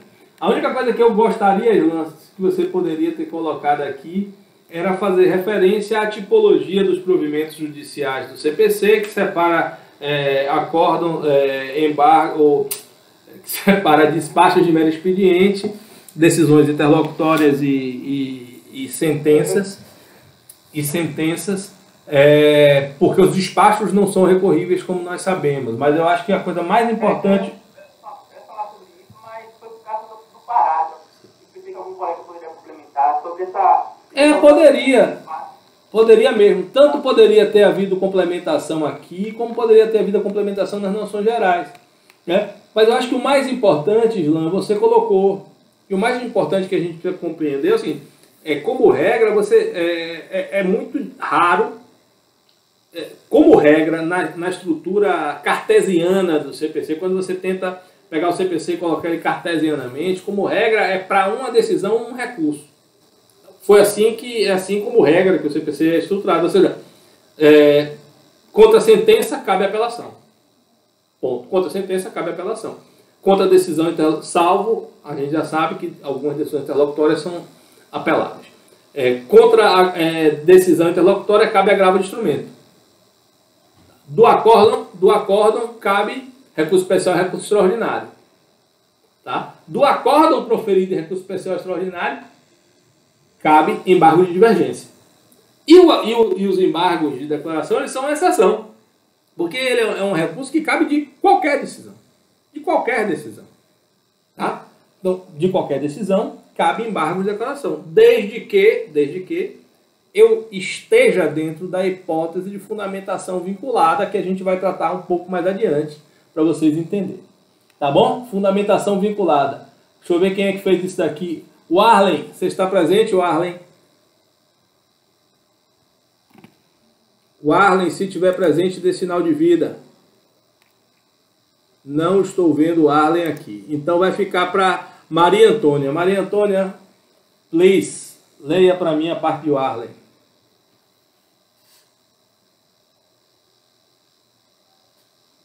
Não estamos ouvindo. Você está com o microfone ruim, é? Se livrou. Tá bom. Elisa aproveitou e pediu para ir no banheiro e fugiu. Para não ler? Voltou. Pronto. Elisa, vai ficar com você que Maria Antônia está com problema no microfone. Lê aí a parte de Arlen, por favor. Inicialmente, importante revisarmos que as hipóteses de cabimento dos embargos de declaração são específicas, de forma que, segundo dispõe o artigo 1022 do CPC 2015, faz-se necessário que o embargante comprove a existência de erro material, obscuridade, contradição ou omissão sobre o aspecto que o juiz ou o tribunal necessita pronunciar. Neste ato, conforme observa o jurisconsulto professor Fred Didier Júnior e Leonardo Carneiro da Cunha em seu curso de Direito Processual Civil, os embargos de declaração são uma espécie de recurso de fundamentação vinculada, onde o embargante precisa apresentar suas razões, de modo que a simples alegação, dentro das formas especificadas em lei, já se mostra suficiente para que o embargo seja conhecido, interrompendo-se o prazo recursal, ainda que rejeitado. Ante o exposto, resta evidente que, caso os embargos não apresentem alegações que versem sobre as hipóteses legalmente previstas, estes não serão conhecidos, de modo que não há interrupção do prazo recursal, conforme seleciona a jurisprudência do STJ. Lê aí. administrativo, processual civil, agravo regimental, agravo recurso especial, pedido de reconsideração rotulado como embargos de declaração não interrompem o prazo recursal, agravo não provido. Os embargos de declaração, ainda que rejeitados, interrompem o prazo recursal. Todavia, se, na verdade, tratar-se de verdadeiro pedido de reconsideração, mascarado sob o rótulo dos aclaratórios, não há que se cogitar da referida interrupção. Perceber. Agravo regimental não provido. Beleza. A gente podia... Rapaz, engraçado. Ficou dúvida para vocês de que cada um que você podia desdobrar dentro do mesmo tópico? Porque, por enquanto, aqui está parecendo que o pessoal achou que cada um tinha que falar um tópico e não podia desdobrar o tópico, né? Porque merecia desdobramento aqui, nessa parte. E até agora cada um fez um tópico. Não sei se vai ser assim até o final, mas que eu não tinha lido, não li antes. Cada um fez um tópico. Deixa só eu passar aqui algumas coisas para vocês. Estilo de redação. Pessoal, evitem bastante fazer isso daqui, ó. Primeiro, gostei muito do tópico de ordem, a parte que ele tratou muito bem feita, uma jurisprudência adequada, fez citação doutrinária, desenvolveu o tema, e só que isso aqui, assim, é uma coisa que não é proibido em nenhum tipo de manual, nada disso, não é uma regra da BNT que é exigida, não, mas é uma dica de estilo de redação. Evitem sempre deixar o tópico ser terminado com uma doutrina ou com uma jurisprudência. Sabe por quê? Porque o trabalho é seu. Se o trabalho é seu, entre aspas, a última palavra que precisa ser dada é a sua. Então não tem sentido você escrever um texto, um livro, para que, entre aspas, a conclusão, e cada tópico precisa ter uma conclusão lógica, seja de terceiro. Ainda que seja do STJ, ou ainda que seja de Ponte de Miranda. Então o ideal é que vocês sempre peguem um texto para fechar. Mas voltando aqui à questão do recurso de fundamentação vinculada. Vocês entenderam essa questão daqui que o STJ traz da não interrupção? Na verdade, a essência da reflexão sobre isso daqui é compreender a diferença entre recurso conhecido e recurso não conhecido. O recurso que lembram lá na aula de teoria dos recursos que a gente falava de recursos, de que o recurso ele pode ser provido ou improvido quando tem o seu julgamento de mérito, ou simplesmente inadmitido. Quando ele sequer analisa o mérito, equivale, entre aspas, a uma extinção sem resolução do mérito, e isto implica dizer que equivale a um recurso não interposto. E o recurso que foi inadmitido, o prazo de formação da coisa julgada ou a coisa julgada, ela não vai ser constituída, ela não se constitui, a situação jurídica da coisa julgada não se constitui quando o desembargador, o ministro vem aqui e diz assim: olha, eu não recebi o seu recurso, seus embargos de declaração. Na verdade, ela já tinha transitado em julgada desde o momento da sentença que você não interpôs adequadamente os embargos de declaração. Então, só para deixar claro assim, para a gente entender, faz de conta que o prazo é corrido para que vocês entendam, né? Vocês sabem que a contagem dos prazos processuais é em dias úteis. Mas só para que fique fácil de compreender, é o seguinte. Imagine que uma sentença foi proferida no dia 1 de março. 1 de março, a sentença houve a publicação e começou o prazo em 1 de março. O prazo de embargos de declaração é de 5 dias. Então, 2, 3, 4, 5, 6. O prazo final para a interposição dos embargos era do dia 6. O prazo de apelação é de 15 dias. Então, o prazo de apelação, vamos lá, dia 1. 2, 3, 4, 5, 6, 7, 8, 9, 10, 11, 12, 13, 14, 15, 16. 16, tá bom? 16. Então, vamos supor que a pessoa interponha, só para facilitar, e depois eu chego no problema da fundamentação vinculada, mas vamos supor que a pessoa interponha os embargos de declaração intempestivos. Intempestivos. Então era para ter sido interposto até o dia 6, ele interpôs no dia 9, ou no dia 7, pouco importa. Só que os embargos de declaração só foram julgados em 15 de abril. Em 15 de abril. Né? Um mês, 45 dias depois. Né? E aí, quando foram julgados lá, o tribunal ou o juiz de primeiro grau, vamos supor, como é aqui, seria um juiz de primeiro grau. Aí, com 45 dias depois, o juiz de primeiro grau vira e diz assim, ó, amigo, você interpôs de forma intempestiva. Então, eu inadmito os seus embargos de declaração, não conheço dos seus embargos de declaração.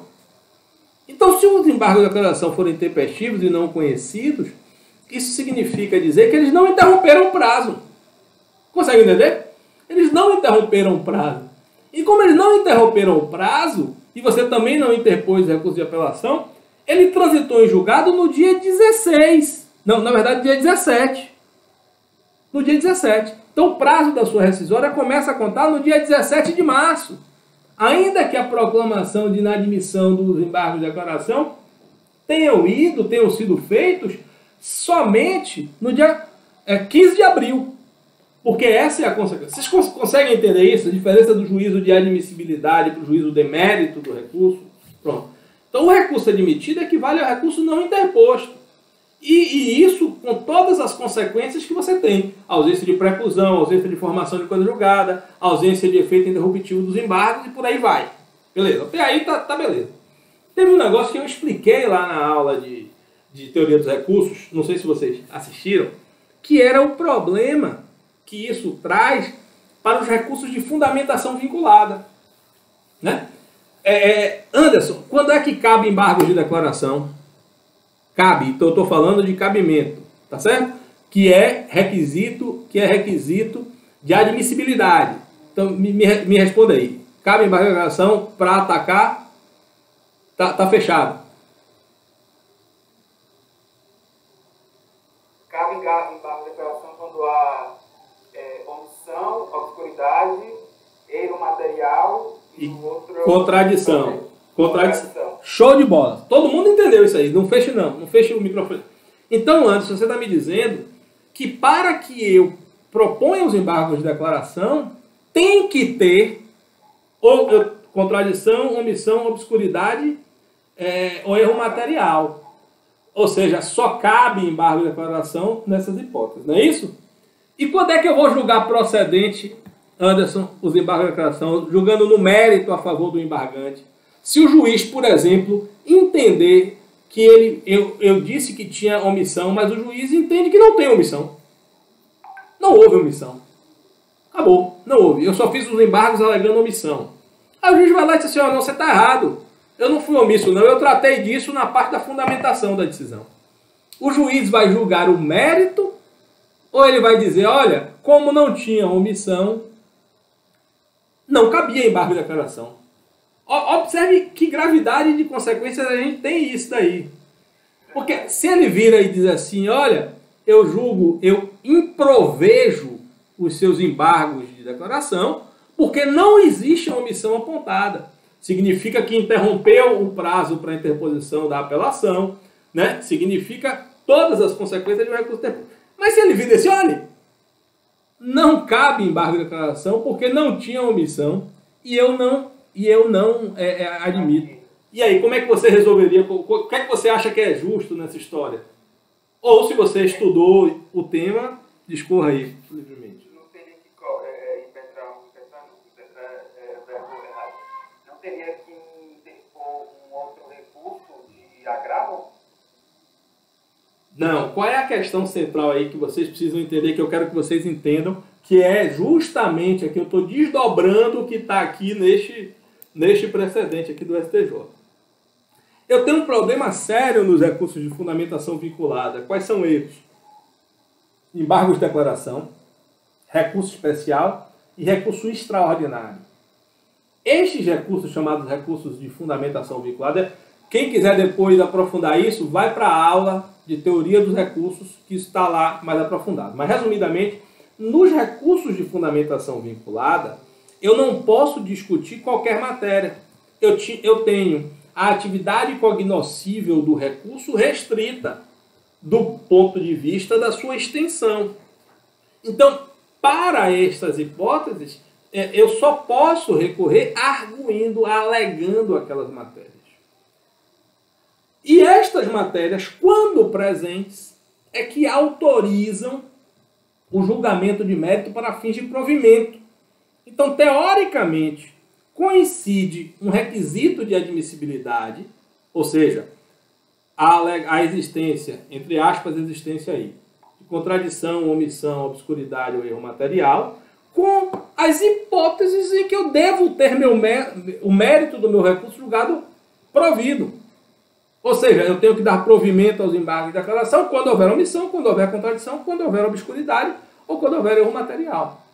E aí você ficaria, teoricamente, na sinuca de bico. E aí o que é que se consolidou na jurisprudência, que neste caso, inclusive, dos embargos, e na doutrina também, isso é pacífico hoje em dia, né, de que nos recursos de fundamentação vinculada, a hipótese de cabimento, ela se perfaz com a alegação da existência do vício. E o mérito, né, será julgado provido, do recurso será julgado provido, quando existir o vício alegado. Para que fique mais fácil de vocês entenderem, lembram de condições da ação e teoria da asserção? Da asserção, ou seja, se a parte é ilegítima, só pela própria leitura daquilo que foi na petição inicial, eu julgo extinguindo o processo de resolução no mérito por falta da legitimidade. Mas se eu descubro isso no mérito, lá adiante eu vou julgar no mérito da questão.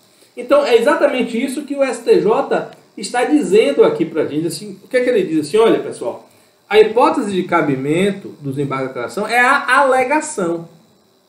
Eu, pelo menos, eu posso ser o mais cara de pau do mundo. Pode ser que não tenha nenhuma, mas eu tenho que, pelo menos, alegar a existência de contradição, omissão, obscuridade. Se eu não fizer isso, se eu simplesmente dizer, o senhor decidiu errado porque o senhor não analisou a jurisprudência do STJ, o senhor não percebeu que a hipótese era de aplicação do artigo tal do CPC, se você fizer só isso, essa tentativa, digamos assim, de revisar, exato, só essa tentativa de rever a decisão, amigo, seu recurso vai ser inadmitido.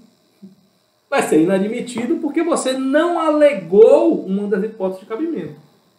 Tá? Então, o embargante, ele precisa alegar uma dessas hipóteses de cabimento para que seja suprido o requisito da admissibilidade. Agora, se ele alega que tem contradição, mas o juiz entende que não tem contradição, o juiz não vai poder inadmitir o recurso. Ele vai ter que improver o recurso. Porque a admissibilidade é a alegação do vício. E o mérito é a constatação da existência ou inexistência do vício. Beleza? Eu entendi, então, que essa obscuridade, omissão, seja lá qual for o vício, é do ponto de vista da parte, não do juiz. Não é o juiz que vai dizer se está omisso. Para fins de admissibilidade, eu posso aceitar o que você disse. Para fins de admissibilidade. Mas você entende que para o mérito é a visão do juiz? E que o juiz não pode usar a sua visão para inadmitir os embargos? Então, show de bola. Era isso que eu queria que vocês ficassem. Anderson, então você acabou de falar. Vamos para a Milaine. Milaine, se puder ligar a câmera, eu agradeço. Milaine, você pode ler aqui a parte de Ana Beatriz?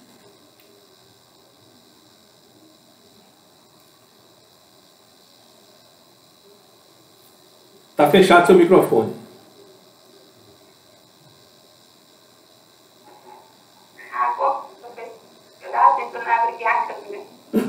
Qual é a parte? Essa daqui, conceito.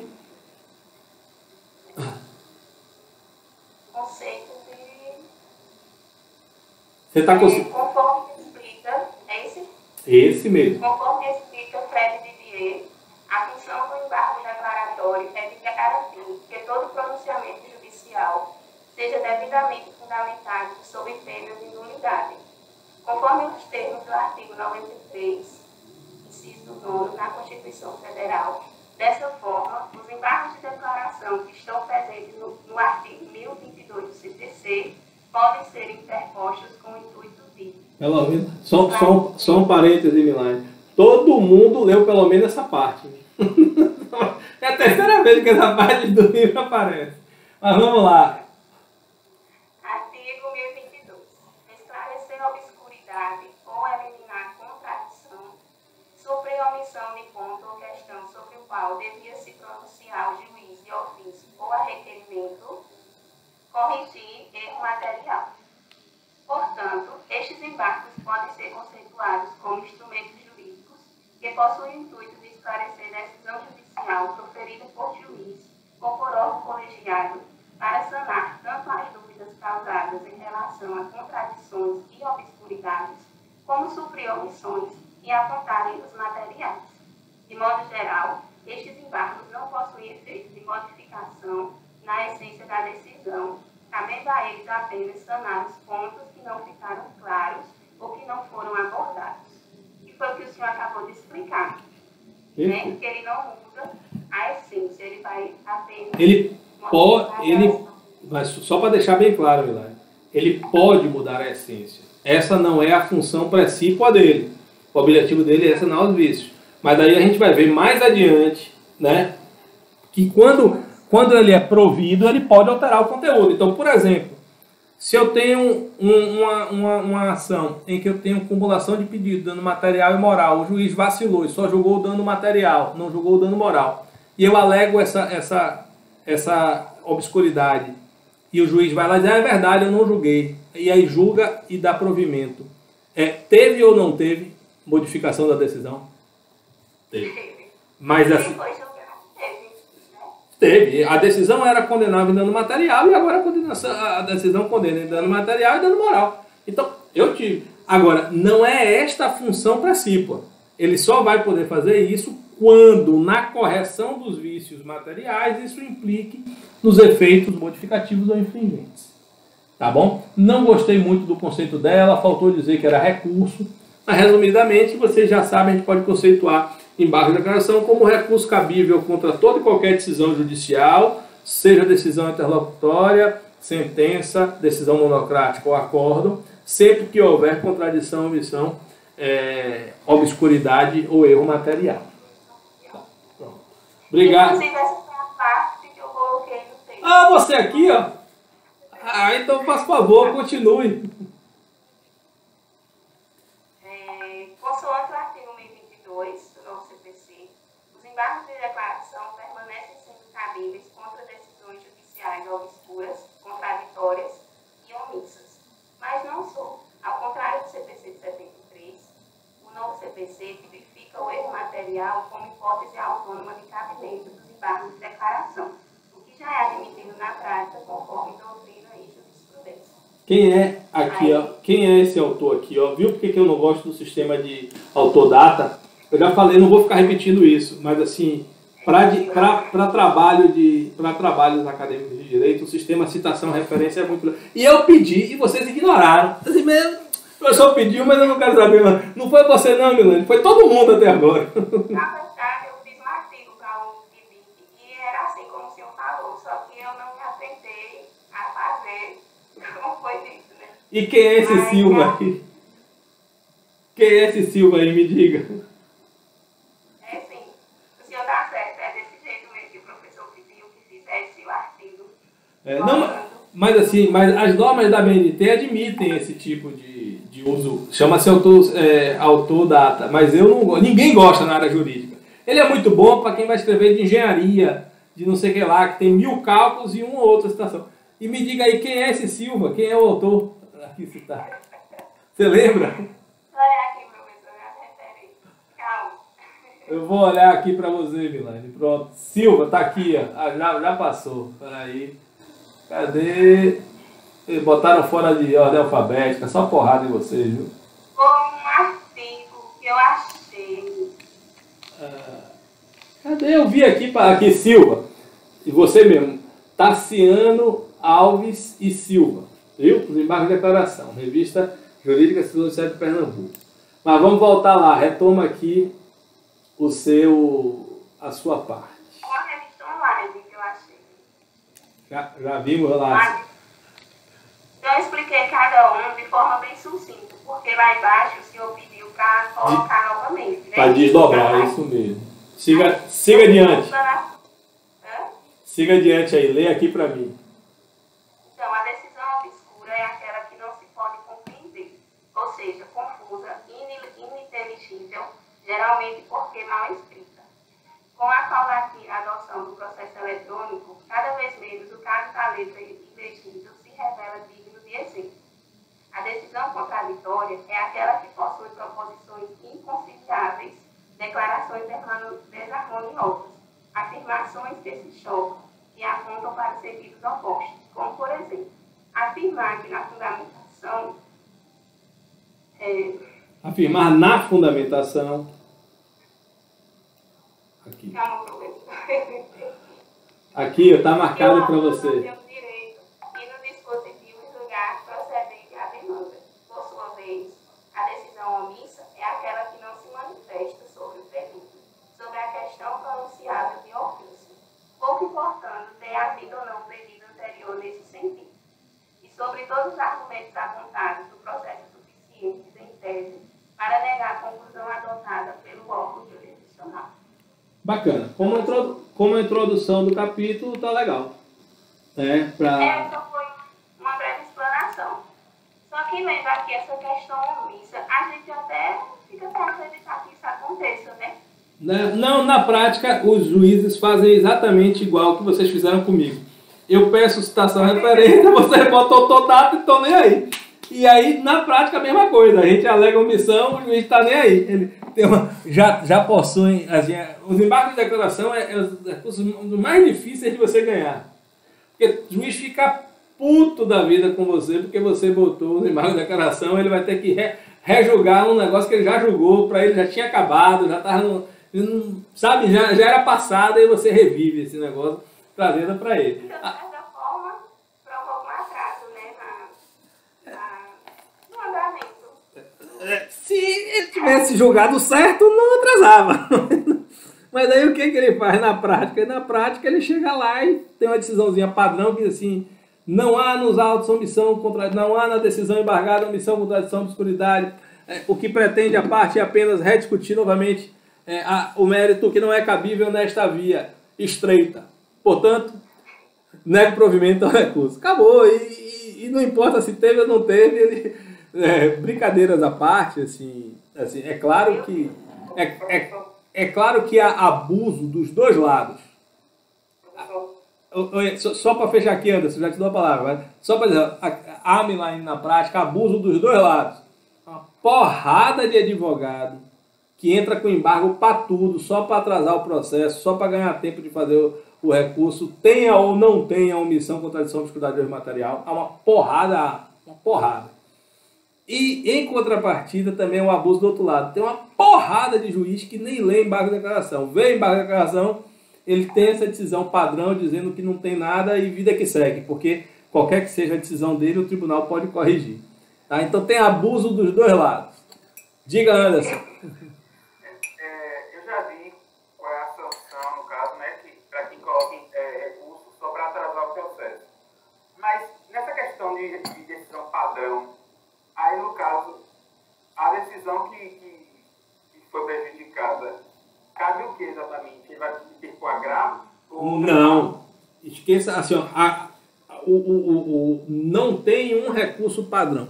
Lembra o que eu disse para você, Anderson, que o embargo cabe de qualquer decisão? Sim, eu sei. Só que qual é a regra geral? A regra geral é essa, que cabe qualquer recurso de qualquer decisão? Não. Qual é a regra geral? Que cada recurso tem Isso, é isso aí. Aí Não, mas fale, verbalize. O seu objeto, digamos assim. Né? Cada decisão tem o seu recurso cabível. Isso. É porque não sou vamos lá. Show de bola. Mas eu quero lhe ajudar a você mesmo chegar à conclusão. Eu quero que você me responda o que você me perguntou. Então, eu lhe pergunto, da decisão que não admite os embargos, vai caber qualquer recurso? Não. Vai caber que recurso? Me ajude aí. O agravo? Não. O recurso originalmente cabível da decisão embargada. Depende, se for o acordo, é recurso especial. Né? Perfeito. Assim, o acórdão pode ou não ser recurso especial. Porque do acórdão pode caber um recurso ordinário, pode caber recurso especial, pode caber recurso extraordinário, pode caber embargo de divergência. Pronto, são os recursos que... Então, assim, o que importa, Anderson, é você entender o seguinte. Lembra dos efeitos interruptivos dos embargos? Ou seja, os embargos eles interrompem o prazo para a interposição do recurso natural, vamos chamar assim, do recurso natural. Então, se foi um embargo de declaração contra uma decisão interlocutória agravável por instrumento da decisão de embargo de declaração, caberá agravo de instrumento, que eu volto para aquela decisão. Entendeu? Se era uma decisão interlocutória da qual não cabe agravo, dos embargos não vai caber nada. Eu só vou poder julgar isso na apelação. Se for a minha pergunta, eu fiquei confuso, porque assim, eu estou revisando eu estou estagiando na AGU e aí eu estou revisando alguns processos para cadastro. E aí eu vi o embargo dos embargos de declaração. Eu falei, cabe. E aí, inclusive, tem norma expressa para a possibilidade desses embargos dos embargos serem considerados protelatórios e ter aplicação de multa. O CPC, inclusive, tem previsão. Aí eu fiquei confuso assim, será que se esse embargo for não prejudicado, será que cabe outro embargo ao embargo? Teórica, vamos lá. Aí eu vou dizer o seguinte, o próprio CPC ele responde, entre aspas, isso para você, como sempre, preocupado com os abusos. Com os abusos. Só que, como sempre, manda quem pode e obedece quem tem juízo, não é isso? Então, o que significa dizer isso? Assim, teoricamente, vamos supor, imagina essa situação bem clara que eu dei o exemplo para a Milagre. Era uma ação em que eu cumulei pedidos de dano material e dano moral. Dano material e dano moral. O juiz só decidiu dano material, não julgou dano moral. Eu interponho os embargos, aí o juiz não supre a omissão. Ponto. Continua a ter omissão na decisão? Porque é como se a decisão dos embargos somasse a sentença. Nesse exemplo que a gente está pegando aqui, sentença. Soma a sentença. Então, eu tenho uma sentença que tem 8. Somando 0, continua 8. Continua a omissão. E continuando a omissão, eu posso fazer um novo embargos. Ou pior, vamos lá, eu entro com os embargos de declaração dizendo que do capítulo que há omissão no julgamento do capítulo de sentença relativo aos danos morais, porque não foi julgado, e que há contradição em relação ao capítulo de sentença dos danos materiais. Porque no capítulo de sentença dos danos materiais ele acolheu, reconheceu a imprestabilidade de uma prova e depois deu provimento baseando-se naquela prova. Aí ele pega aqueles embargos de declaração e julga somente a parte da omissão. Não julga da contradição. Essa decisão é omissa? Porque não julgou a parte da contradição, o fundamento da contradição. Então eu vou poder fazer os embargos de embargo? Vou poder fazer os embargos de embargo. Bom, acontecia muito de... Oi, Milene. Embargos sobre embargos. E que interrompe de novo o prazo. E aí, ó, deixa eu botar aqui para vocês virem, que eu só estou retado com vocês, que vocês não leram. Mas vocês, por favor, quem chegaram depois, Milane, Maria Tereza, assistam lá no YouTube depois do começo da aula, que eu dei uma esculhambada em vocês todos. Eu estou desde 10h40. Viu? Mas com educação, não foi não, Anderson? Não xinguei. Não xinguei, não bati, não fiz nada. Deu aula de vida, digamos assim. Tomara que tenha servido, tomara que vocês gostem. Mas aqui, ó. Vamos lá. Aqui, ó.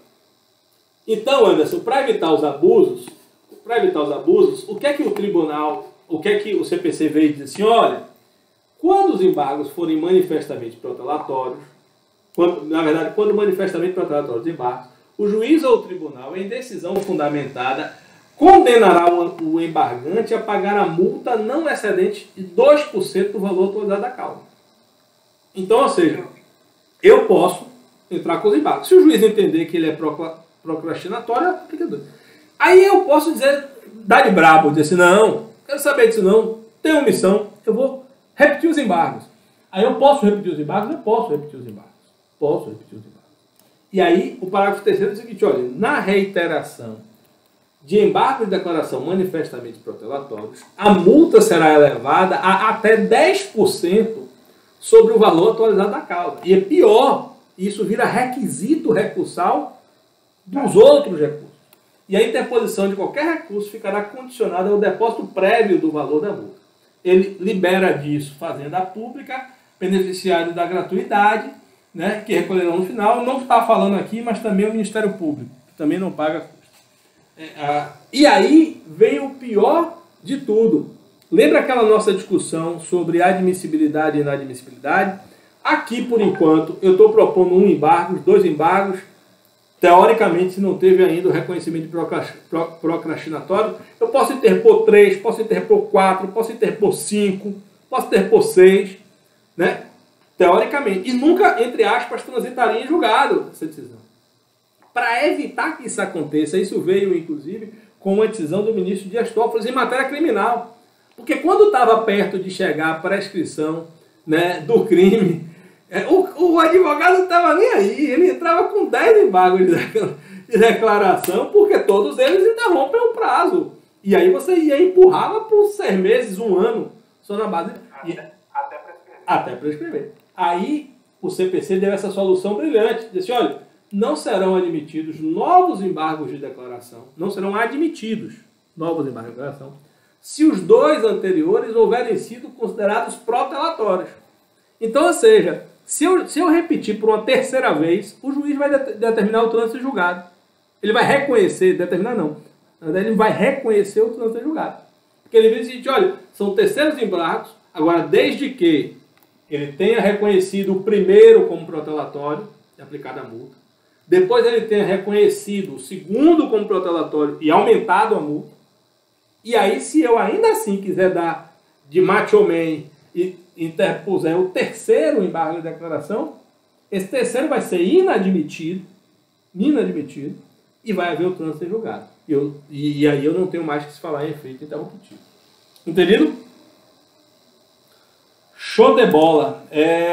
Vamos lá. Maria Tereza, se puder, abra a câmera, por favor, e nos ajude aqui com a leitura. Essa vai ser a nossa última leitura, já são 12h20. Vou deixar que vocês escolham que tema você quer, Maria Tereza.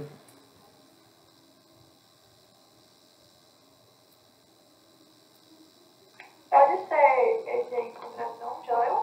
Não. Quer tratar de contradição? Professor, fiquei com a dúvida. As pessoas colocaram seus resumos todos no drive, foi? Não, eu consigo ver. Desculpa, foi o primeiro. Você falou sobre que tema, Maria Tereza? O primeiro de todos. Mas a gente já leu. Você perdeu. Aí você volta lá, inclusive com as sugestões de melhoramento que eu dei para o seu texto. Tá? Tá bom. Então, você quer ler o quê? Contradição? Ou quer ler outro? Pode ser. Então, por favor, nosso último ponto para a gente discutir o que é contradição. A eliminação de contradições está prevista no artigo 1022, primeiro do CPC 2015, como uma das hipóteses de cabimento dos embargos de declarações. Nesse sentido, entende-se que a contradição admitida pelo Código de Processo Civil é a Interna. ou seja, aquela que existe entre as partes da decisão judicial. Assim sendo, segundo esse pensamento, os embargos de declaração são cabíveis contra quaisquer decisões judiciais que apresentem incongruência desses seus elementos, podendo ser citado como exemplo o caso de uma sentença na qual a conclusão esteja em desarmonia com a fundamentação utilizada. Todavia, cabe destacar que o entendimento entende que a contradição contra a qual cabe embargo de declaração é somente aquela existente entre partes da mesma decisão, não é unânime. Sendo assim, a doutrina minoritária entende que, mesmo quando externa, a contradição é hipótese para o cabimento desse recurso. Essa doutrina minoritária e a jurisprudência sobre ela é inexistente. Não tem uma única jurisprudência que admita, viu? A contradição externa ocorre, por sua vez, quando o mesmo julgador profere decisões contrárias em relação à idêntica questão de direito. Contudo, conforme mencionado, tal entendimento vai de encontro à doutrina majoritária, que entende ser esse o caso de reforma da sentença, sendo o recurso cabível à apelação. Ressaltando aqui que o exemplo que o autor deu, né, que o Mota deu, foi em relação a um embargo que foi interposto contra a sentença. Né? E a gente sabe que os embargos podem ser interpostos contra qualquer decisão. Maria Tereza não está podendo ligar a câmera, não? Se não, Não, é que eu estou procurando live, horrível. Não, tudo bem, não tem problema não. Então, só para a gente finalizar, pessoal, para que vocês entendam, é o seguinte: a cara de pau nunca tem limites. A cara de pau de advogado, então, eu posso falar porque sou advogado, é maior ainda, tá certo?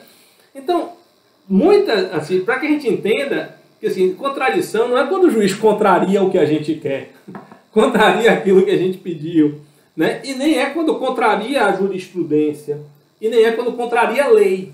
Pô, o juiz deu uma decisão diametralmente contrária à lei, que absurdo é isso? Isso é uma hipótese de error em judicando. Isso é uma hipótese de error em judicando, e deve ser modificada esta decisão, ela será modificada através dos efeitos devolutivos do recurso próprio. Qual é a contradição? Qual é a contradição que autoriza os embargos de declaração? Aquelas contradições nas proposições da decisão embargada, da própria decisão embargada. Em que sentido, Maurício? Assim, quando o próprio juiz se contradiz. Então, por exemplo, eu vou, e a mais clara e mais clássica e mais fácil de compreender é quando o juiz vai lá na fundamentação da razão a uma parte, na parte de fato, na parte de direito, dá razão a ele, e chega na conclusão por um erro, em vez de botar procedente, jogou improcedente. Ele dá uma conclusão oposta àquilo que ele trouxe na fundamentação. Então ela está contraditória entre a fundamentação e a conclusão. E o juiz precisa esclarecer, né, qual é, porque teoricamente, vocês sabem disso, o que transita em julgado é o dispositivo, é a conclusão. É a conclusão. Outra possibilidade é que eu tenha proposições inconciliáveis na própria fundamentação. Na própria fundamentação. Então, eu, por exemplo, acato uma questão prejudicial, por exemplo, a falsidade de um documento, ou a inconstitucionalidade de uma lei, tá? Ou a nulidade de um contrato. Todas essas são questões prejudiciais postas. E depois, na própria fundamentação, uso o contrato anulado, a lei declarada inconstitucional, né, para fundamentar que uma das partes possui razão. Dar o direito que decorreria do contrato que foi anulado. Então, assim, no final, o dispositivo pode até ter a mesma natureza, digamos assim, não contraditória com a fundamentação, mas é a fundamentação que está o samba do crioulo doido. É lá que estão as posições, as proposições inconciliáveis entre si. Beleza, pessoal? Foi o que deu, tá bom? Foi o que deu, mas eu acho que valeu a pena. A gente conversou sobre muita coisa importante. No começo nem... Falou só você que acha, faltou falar uma porrada de coisa. Não só os efeitos, não. Volte aqui, ó, para você ver a quantidade de... Eu vi, eu tô aqui olhando. A quantidade de coisa que faltou. A gente falou... viu? Faltou uma porrada de coisa. A gente conseguiu tratar de alguns outros temas. Peraí que você está diminuindo. É que eu estou mexendo aqui, vocês não estão vendo, desculpa. Mas aí, mãos à obra, Anderson, bons estudos. E o trabalho vai ter a atividade da semana vai ser o resumo mesmo. Vai ser resumo mesmo, exatamente. Para contrariar vocês, para contrariar, deixar contrariar.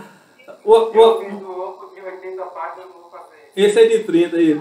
O objetivo é deixar todo mundo, contrariar todo mundo. Todo mundo vai ter essa oportunidade de ficar contrariado. Na próxima a gente vai fazer uma questão. Aí eu decido se questão subjetiva ou se eu faço questões objetivas. Mas as próximas 3 atividades nossas, é que você não acompanhou o começo, Milane, a gente teve lá no começo um debate entre os membros, e aí a gente decidiu que as próximas 3 atividades vai ser um resumo, uma questão objetiva, uma com questões objetivas e uma com questões subjetivas. Beleza? Valeu, galera. Você ainda vai postar a atividade, né? Ainda vou deixar lá liberado para postar, vocês ainda, aí não tem jeito, vocês vão ter que resumir, aí tem que